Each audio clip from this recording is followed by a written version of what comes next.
listeners, welcome to season 3's podcast of Life is Better with You in It. And this season is all about being something else. And so we've got a book coming out. I've self-published a book that's coming out mid-October. But enough about me. Let's talk about our guest, Katie. Katie, welcome to the podcast. Hello, welcome. Oh, welcome. Sorry. Thanks. I'm so excited to be here. Thanks for having me. You got it. I'm so excited to chat with you today as I've been following along with your journey as you have transitioned to being like a full-time teacher, having babies, transitioning out and pursuing your art. My version of art is let me see what I can order on Amazon to put together with glue. And so I just love when people kind of go into their passion and their craft and they find some enjoyment in it. So Katie, tell us, just to kind of like get us started on this conversation about being something else, tell me a little bit about you and maybe your business and what you do right now. Yes. Okay. So, hi, I'm Katie Nesbitt. And as Jen said, yes, I'm a former teacher. I was a middle school math teacher and coach for the past 10 years. So that was what I went to college for, Virginia Tech, got my math and then master's in math ed, my math bachelor's, and came out of school and went right into teaching and thought, this is what I'm doing forever. I love it. Wow. I've got two littles. I've got two daughters, a 4-year-old and a 1.5-year-old. And then my husband works in the hospital, travels for work. So life is quite chaotic. You said kids, say less. Yeah. And like, I was just telling a friend of mine who's a teacher currently, and I was like, motherhood and teaching, like those are the two hardest jobs, and to do them both, it's just, I mean, some people do it so well, but I just got to the point where I give so much in my, like, I'm just like an empathetic person. Like that's why I wanted to be a teacher. I love connecting with people and helping people. And so I was giving so much at school that I just was so burnt out and run down that I didn't have enough to give to my toddlers, which, as you know, toddlers are quite demanding. So demanding. There's like little things of chaos walking around. Oh my gosh. So I guess you want me to tell you how my business started or what? Yeah, maybe tell us how the business started, and maybe talk about that transition, because I think that we've got listeners that are listening that have either experienced a career transition, are in the middle of one, maybe experiencing burnout. And so sometimes when you're something else, something needs to change. And so walk us through that. Like walk us through kind of your change, or maybe what made you move from being a teacher to a small business owner. No heavy feet or no easy feet. Yes, no. So my business name is Luna Willow Creations. So Luna and Willow are my dogs, which are sleeping on the floor by me, and Creations because I really wanted to do something creative. And it really started, I did not go to art school, but I always did I did art class when I was young, and, did it in high school and middle school, but no professional degree or anything. And really it all started right around this time last year, closer to November. My husband was away for work. He'd be gone for he was working night shifts. And so it felt like he was away, because even though he was technically working in Virginia Beach, he would be, away during the night. And we'd be passing the ships in the night. So, I didn't have a ton of time, but I guess I had time after the kids went to bed where I was just like, I could either sit here and scroll on TikTok, or I could try to do something productive. And that turned into making ornaments. I had seen a TikTok about painting an ornament of your kid's favorite book from the year as a so sweet, cute. like a sweet keepsake of 2022, it was The Grinch or whatever, so I'm like, oh, that'd be so fun. So I bought a pack of wooden ornaments, and I just started making these ornaments for my daughter. And I think we had a Grinch one and then a Snoopy one. And then I offered some to friends. I've got a lot of friends with toddlers, and made some characters for them. And then I thought, well, it'd be really cool to put people's pets on these if they wanted them. So I did one of our Great Dane, and one for my mom. And it was November, and really I did not have this in my mind that I was going to be doing a business with this, because business woman was never part of my plan, never part of even my like thought process of life. I thought I am a teacher. I mean, I was like, my life was teaching. Like I was teacher of the year 2 years ago. Like I was, that Wow. was my soul. Um, and I was just doing this as a creative outlet. Um, So this and really like this like transpired for you. I feel like it yeah, escalated. We're watching a TikTok video, so thanks TikTok for that. I, But I know. doing the ornaments of the kids' book idea, I think you Yeah. and I need to chat about that. Yeah. It's so, I and I love really want to that. offer, I want that to be a part of my business this, holiday season of offering custom character ornaments. Because I think it's just so fun, and especially like having something homemade, handmade.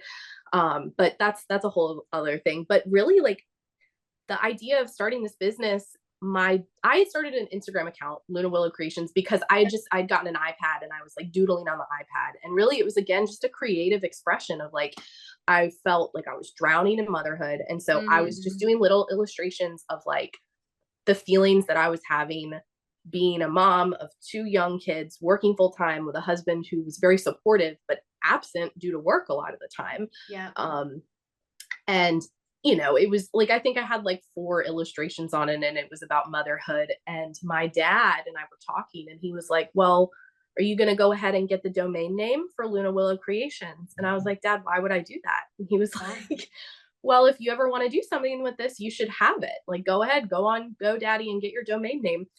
And I kind of thought he was crazy because my dad is a dreamer, and I'm usually not. And I did it. And then I started building a website and started like documenting the ornaments that I had done. I got more and more friends on Instagram that I put out, I'm going to do a handful of pet portrait ornaments. Who wants one? And Yeah. Yeah. started just doing more and more. And then it got back into watercolor pet portraits, which I had dabbled in before, but really was just kind of, random sporadic. Hey, I'm doing this. Does anybody want one? And build a website. And next thing I know, it's February and I've signed up for a vendor market and I'm making greeting cards and stickers and selling them. That's really escalated over the Yeah. past few months of like what you thought was going to be your passion and then changed to kind of fit into the transition that you were experiencing in motherhood. And I think a lot of moms can relate to what it means to feel like you're a little bit of drowning. Like Yes. everything's going okay, but there's just like I've heard it said to me that I like a lot of pots on the stove. It sounds like you had a lot of pots on the stove, and this creative outlet kind of allowed you to work with your mind in a way that didn't feel so numbing as it can feel Yes. sometimes. Yes. And like I struggled with my first daughter. I had rough pregnancies in the terms of like I was always very sick. Yeah. Thankfully my babies were healthy, and that was great. But like I struggled after my first daughter. I had postpartum anxiety on top of already being an anxious person who have struggled with depression and anxiety throughout my life. Like I had severe postpartum anxiety, intrusive thoughts. Like motherhood, while has been like the best thing I've always wanted, it also like it just rocked my world. Mm. It rocked my sense of self. And I feel like this whole journey of creating Luna Willow Creations and like embracing it is me reconnecting with me as a Yeah. person, with Katie as a human being, Yeah. not Miss Nesbitt the teacher, not mama. Like who am I as a person, and like what like fuels my soul. Mm. Mm. Because yeah, I loved teaching, and like maybe one day I'll go back to it because I feel like helping people and like providing support to others, I feel like that's a huge part of me. Yeah. And I don't ever want to lose that. And I'm trying to figure out how with this business can I continue that? Like how can I help people with this job? How can I still be a part of education? Um, and but it was just being a middle school teacher, the demands, it's crazy right now. I don't know how Yeah. people are doing it. I'm scared about it. Um, So I've I think that there's going to be some listeners here who can resonate with this story of like how motherhood does rock you, because I Yeah. think that on social media it looks so like cheery, but nobody sees that you're getting spit up on at Mm-hmm. 3 a.m. because, they're a happy reflux baby like my first. Yeah. but it's gone all down my husband's back. And, it's not all glorious and that kind of stuff. It really does mess with your body and your hormones. And so I love how you're sharing that in transparency with us as it's kind of helped fuel what that creative outlet is. So walk me through, it is something else to go on your own. And I think that you didn't plan on it, right? But maybe what are some steps like when you started to think like this could maybe be a business, right? I feel like it sounds like your dad planted a seed. Go Yeah. dad. Sometimes the people around us can like see things that we can't see. And so, how did that seed start getting planted where you're like, I think that this is a business. Now what Well, do I do? And tell us what you did to get started. Because I think that there are some people who are listening to who maybe want to go out on their own. They want to take back some of the control. I know for yeah. me, I really wanted the flexibility of the time. I Mhm. knew I was never going to get it back. I knew that the job I was in, it was flexible. It allowed me to be home with the babies 2 days a week working remotely. And then I was in person talking to actual adults. And that was like life-giving for me. Yeah. I knew I needed a little bit more flexibility because of the things that were going on with my husband's schedule that I just have no say over. I don't get to vote. I really wish I did. So tell me, walk us back to my question here that I kind of trailed off on is like No. how did that seed start to grow? And maybe what were some of your first steps? If there are listeners out there who maybe are like, what is that step? What do you do Yeah. So it all, like I said, it started with my dad just putting this idea in my head of like, go ahead and get the domain name because why not? That's like low risk. Like, okay, yes, you invest a little bit of money to do that, but like, what's the risk? You can, whatever. But my dad has a very, like, I've noticed as I've aged over now? over decades that Why my we dad age, by the way? has a blind faith in people. Like he Mm, has a very strong, like he would always say, the cliche, like you can do whatever you put your mind to. And when I was a kid, I was like, Dad, stop. Like that, enough of that. That's thank yeah. you, goodbye, afternoon special. Uh-huh. And Uh-huh. becoming a mom, becoming, a veteran teacher, like I was like, oh my God, he's right. Like, he's right. All these things that I didn't think I could do, have children, be a mother, Mhm. accomplish things in the classroom and in the school building, things that I thought I never could do, like leading leadership workshop there. Like, oh my gosh, I just did it. Like I thought I could do it. And so I did it. And so that that spark was very essential. And then really the next thing I did was once I had my just little Instagram account, by what I was putting out there, Instagram algorithm started feeding me more artists. And so that's what I would start consuming on social media, which I have a love-hate relationship with social Yeah, media. I've But heard. oh my gosh, when I tell you that this was the reason I made the leap, it is the reason because I found accounts out there who were like, I was a former, law office assistant and I left my full-time job and now I'm a full-time artist and this is what I'm doing.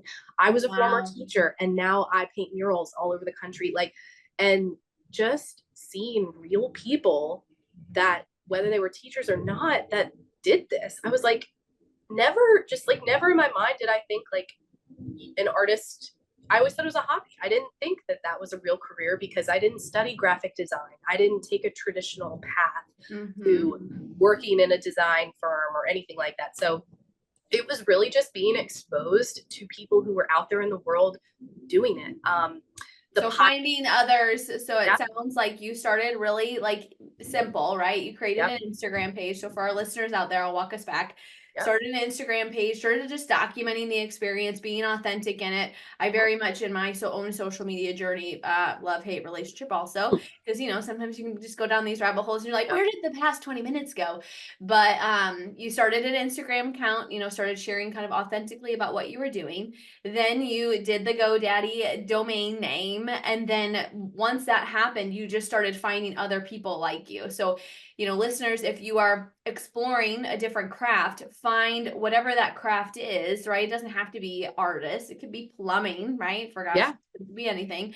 Find other influencers or those that are doing content like them to see what they're doing, how they're mm-hmm. doing it, to start modeling what that looks like.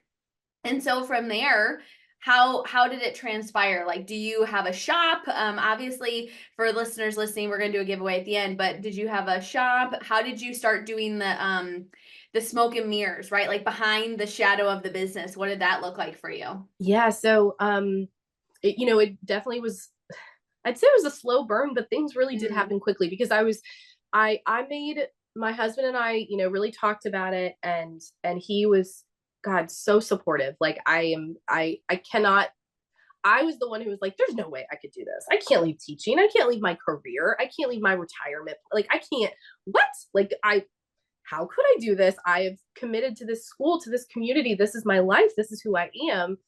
And my husband was very much like, I think you should do it. I was like, okay.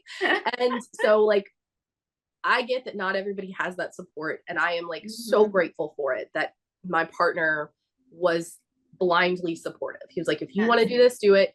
If it doesn't work out, we'll figure it out. Like it's not the end of the world. You can go back to teaching, teacher shortages everywhere. So I was in a good position for that where like I could probably pick up a job again.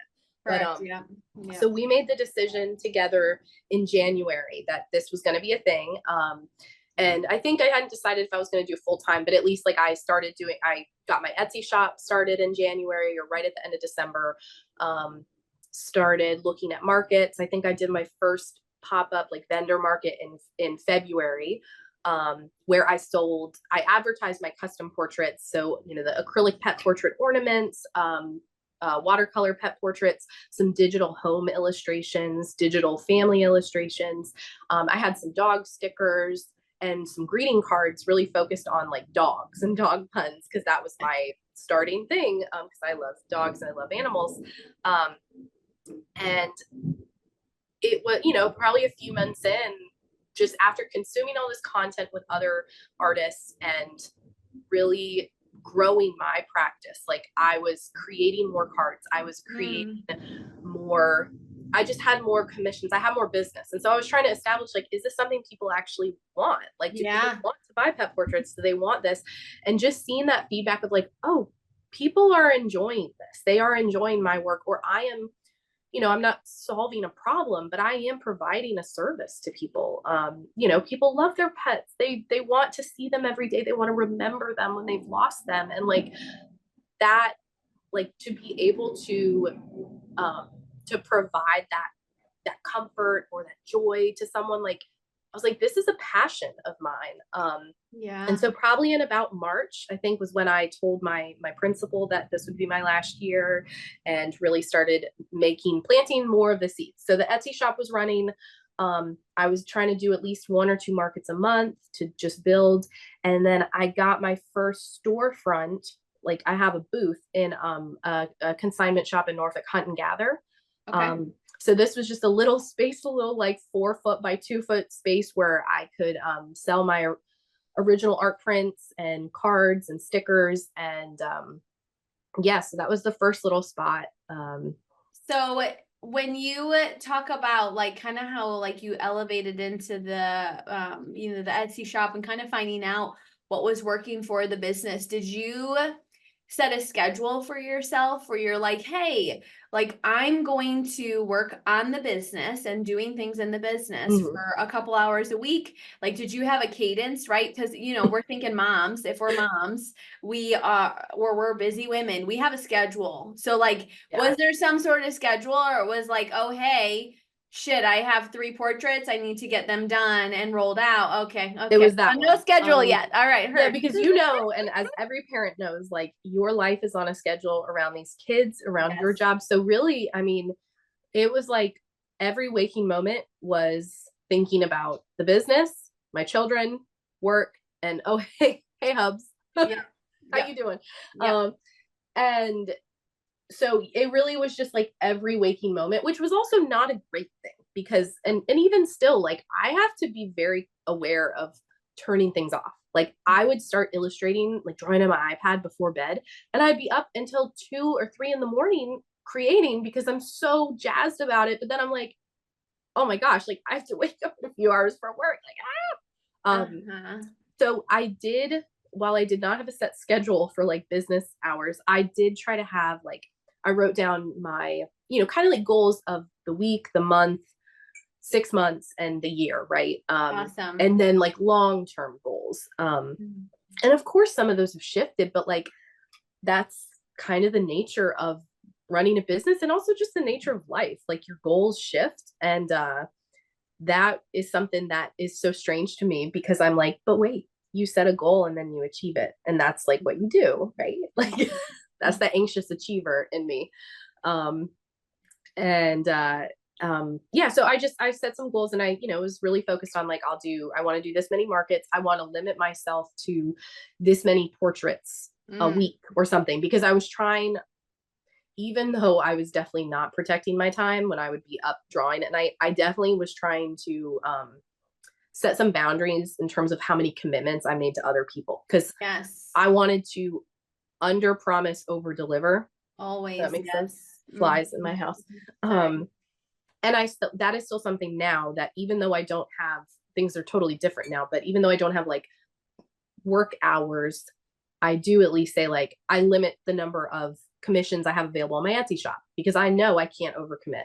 Mhm. And I do And tell you're gonna myself, work yourself into the ground trying to yeah, do it. So yeah, listeners, I want to pause real quick and just chat about a couple of things. So when she transitioned on her own into this Etsy shop, she kind of started like slow burn, but fast. So you hear her talk about how she made some goals, how she tried to set up some boundaries and some restrictions around what she would commit to. So that's something to be mindful of. I think too in business as a small business owner, service matters so much as a strength. And so if you can get those slow wins, it's like I'm under promise and I'm going to over deliver on this person. One, then I get two, then I get three. You do get too excited and try, right, to like do a little bit more. But I love your forethought about who you are naturally, that when you're something else, you're going to try to do a little bit more. yeah, And then we think about hubby number 4. So we've instilled for us, we've like, hey, have to have like date nights, have to like make time for like just us to go do stuff because life will just take over, the business will take over, and I'll be like, I have this idea, and da, da, da, da, da, and he's like, so, so I resonate with that. And so listeners, you can hear her straight from her where she said she made all of these different goals, changed them. And it's okay to change them. I feel like I deal with that too, where it's like, well, I said I was going to do that. And so I need to do that before I do anything else. It's like, well, I actually didn't want to do that anymore. I want to go this way. So I love that. And I love how you are able to kind of pace yourself, especially on your Etsy shop, being able to set some automatic boundaries in place that help you pace yourself. yeah, yeah, for sure. Because otherwise, I mean, like you said, idea after idea, like we just get so excited, and you don't have to be a traditional creative artist to have those creative thoughts. As a business owner, like we all have creative thoughts, regardless of what the subject is. Like you're a business owner, you're running a retail shop, you're like, oh my gosh, what if I did this as a product, or I had this for marketing? Like you just get like it's like a double-edged sword. It's like you're so excited and you get these brilliant ideas, and that drives your business forward, right? Like you're Yes. you're Yes. doing new exciting things, compelling things, but then also it also kind of like crushes you a little bit because you're like, whoa, hold on, have I eaten breakfast? Did I eat lunch today? Have I what wait, did I sign that paper I needed to for my kids school? Like, Mhm. so it's just always learning. I am like, the biggest thing I view this as is an experiment. So when Yeah. people are asking me like, how's business going, I'm like, I just say like, we're just experimenting. I'm like, I have my shop in Norfolk. I've been working with Kitsch in Norfolk. They're like a local retail shop where I sell some of my stickers and cards. Consignment. I'm at in Virginia Beach at the Oceanfront 17th Street Marketplace, and then Um, I'm very, very excited to be joining another spot that I'll announce soon on Instagram. But so people are kind of like, I feel like people are like looking at me like, what? Wait, what? And it's an experiment. We're seeing what works, mhm. and it's okay if something doesn't. Like you mentioned with your book, that fear of failure, right? Mhm. I'm Mhm. terrified of failure. I'm terrified of it. So I'm having to actively switch my mindset of like, this is an experiment and we are going to see what works and what doesn't. And when something doesn't work, it's not because anything's wrong with us. It's because maybe we made a bad choice, or maybe we just made a choice that other people didn't agree with, and Yes. we learn from it. There's I think, so much to be said about, I feel like, sometimes I get so pent up about the business. mhm, I really just need to call this entrepreneurial brain and this entrepreneurial journey just an experiment.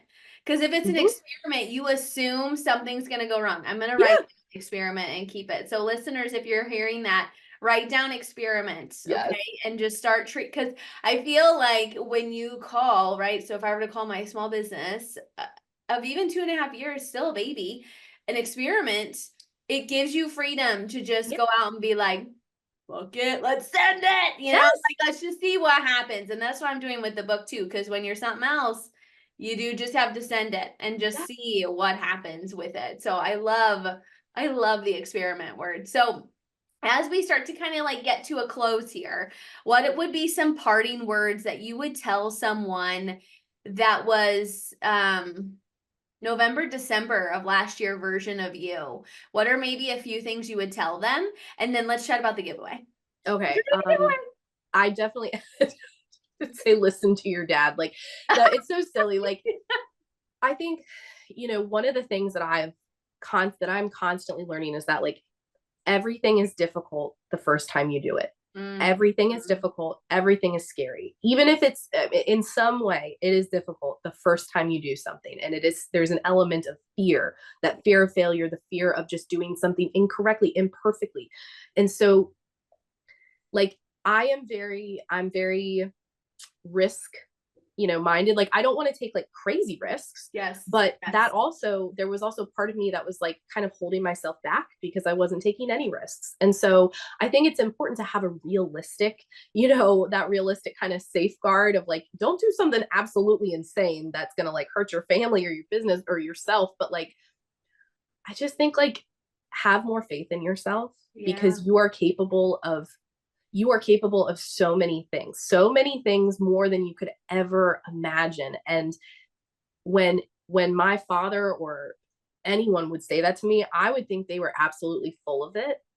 Um, There, but it's fake news, not I real, get it. not Yeah, real. like, but I get it now. And I think I wouldn't have gotten it if I haven't just tried it. And so Yeah. if there's something that you love, like, just try it. Like, what's the worst that can happen? Mm. Just have more faith in yourself, and fake it till you make it, baby. Like, For real, for real.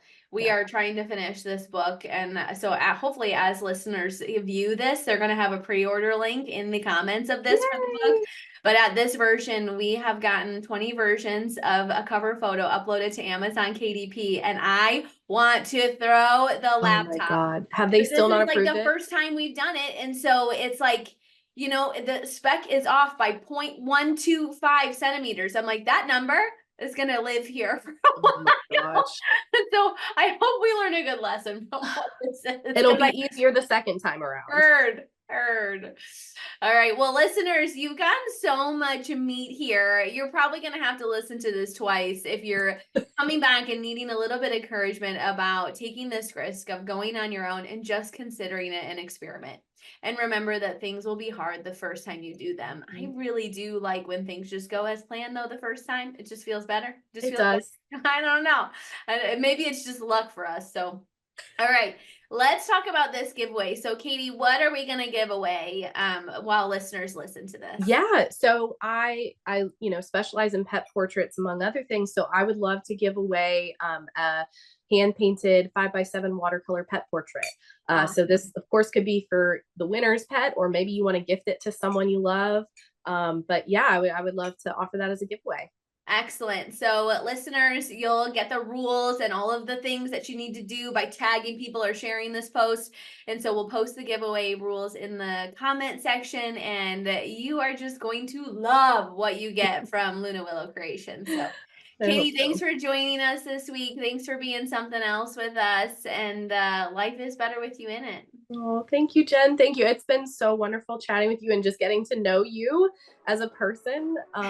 You are a part of my business journey, and I'm excited to know you and to have you a part of it too. Thank you. Well, you're stuck with me. I hope you know that. I love it. This is great. Let's do big things. Once I get ready to write it and publish a book, I'm going to be asking you all about the Amazon stuff, because you know it. You know it. All right, listeners, have a wonderful week, and give this another listen.